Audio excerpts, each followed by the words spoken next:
భారత ఉపరాష్ట్రపతి ఎన్నిక కోసం కేంద్ర ఎన్నికల సంఘం నోటిఫికేషన్ విడుదల చేసింది. దేశంలో రెండో అత్యున్నత రాజ్యాంగ పదవి అయిన ఉపరాష్ట్రపతి పదవికి ఎన్నిక అనివార్యం కావడంతో ఈ ప్రక్రియ మొదలైంది. ప్రస్తుతం ఉపరాష్ట్రపతిగా ఉన్న జగదీప్ ధన్కర్ తన పదవికి అనూహ్యంగా రాజీనామా చేయడంతో ఈ ఎన్నికలు జరపాల్సిన అవసరం ఏర్పడింది. ఆరోగ్యం సహకరించడం లేదని కారణం చూపుతూ ధన్కర్ జూలై 21వ తేదీన పదవి నుంచి వైదొలిగారు. వాస్తవానికి ఆయన పదవీకాలం 2027 ఆగస్టు వరకు ఉంది.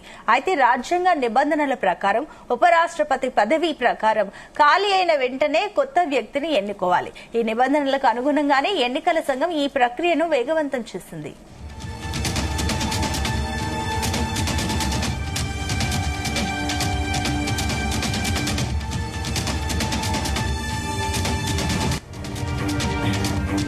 ఎన్నికల సంఘం నోటిఫికేషన్ విడుదల చేయడంతో నామినేషన్ల స్వీకరణ కూడా ప్రారంభమైంది.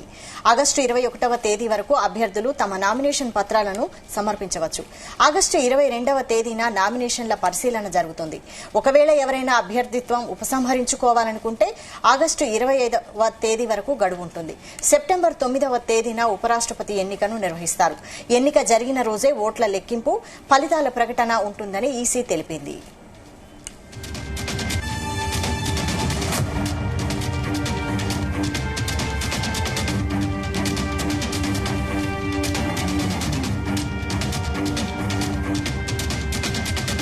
ఈ ఎన్నికల నిర్వహణ బాధ్యతను రాజ్యసభ సెక్రటరీ జనరల్ కు రిటర్నింగ్ అధికారిగా అప్పగించింది. ఆయనకు సహాయంగా మరో 2 అధికారులు నియమితులయ్యారు. ఈ ఎన్నికల్లో ఓటు వేసే అధికారం పార్లమెంటులోని లోక్సభ, రాజ్యసభ సభ్యులకు మాత్రమే ఉంటుంది. అయితే రాష్ట్రపతి ఎన్నికలా కాకుండా ఉపరాష్ట్రపతి ఎన్నికల్లో రాజ్యసభకు నామినేటెడ్ అయిన సభ్యులు కూడా ఓటు వేయడానికి అర్హులు. ప్రస్తుతం రాజ్యసభలో మొత్తం 233 మంది ఎన్నికైన సభ్యులు, 12 మంది నామినేటెడ్ సభ్యులు ఉన్నారు.